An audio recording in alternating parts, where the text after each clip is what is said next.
अस्सलाम वालेकुम गाइस, आज मैं आप सब से एक बात कहना चाहती हूँ कि जन्नत और दोज़ख के ठेकेदार खुद ना बना करें। ये अल्लाह ताला के काम हैं और ये अल्लाह ताला के फैसले हैं। ये उसी के हाथ में सजते हैं और उसी के हाथ में हैं। वो कब किसी गुनाहगार को माफ़ कर दे आपको नहीं पता, और कब किसी बड़े नेकोकार को सज़ा सुना दे ये भी आपको नहीं पता। क्योंकि हम दुनिया में ये फैसले करने बैठ जाते हैं कि फ़लाँ बंदा अच्छा है और फ़लाँ बुरा है बंदा, तो ये फ़ैसले अल्लाह पर छोड़ दें, वो ही बेहतरीन फ़ैसला करने वाला है। ये सब अल्लाह सुब्हान व तआला के फ़ैसले हैं। आजकल जिन लोगों में मैं एक चीज़ नोटिस कर रही हूँ वो ये है कि वो एक दूसरे के ऐप ढूंढने में लगे रहते हैं।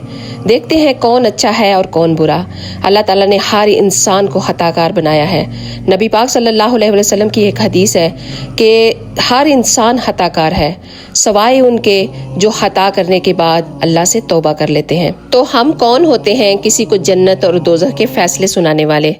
मैं आपको एक बात बताऊं, एक दफ़ा एक शख्स ने अल्लाह सुब्हान व तआला की कसम खाई और कहा कि अल्लाह सुब्हान व तआला फ़लाँ शख्स को कभी नहीं बख्शेगा और उसे ज़रूर दोज़ख में ही डालेगा।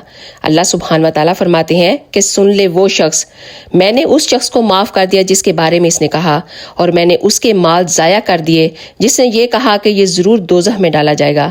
क्योंकि अल्लाह सुब्हान व तआला फरमाते हैं कि तू कौन होता है मेरी कसम खाकर कहने वाला और मेरा ही फैसला करने वाला कि मैं फ़लाँ बंदे को नहीं बख्शूंगा। मेरी रहमत तो बहुत बड़ी है, मैं अपनी रहमत से पूरी कायनात को घेरे हुए हूँ। तो सुन लो, मैंने उन लोगों के माल ज़ाया कर दिए और मैंने उनको माफ़ कर दिया जिनके बारे में लोग कहते हैं अल्लाह उनको कभी माफ़ नहीं करेगा। तो अल्लाह सुब्हान व तआला के फ़ैसले अल्लाह पर ही छोड़ दें, खुद किसी को जज मत करें। अल्लाह ताला हम सबको नेक और अच्छे अमल करने की तौफीक अता फरमाए।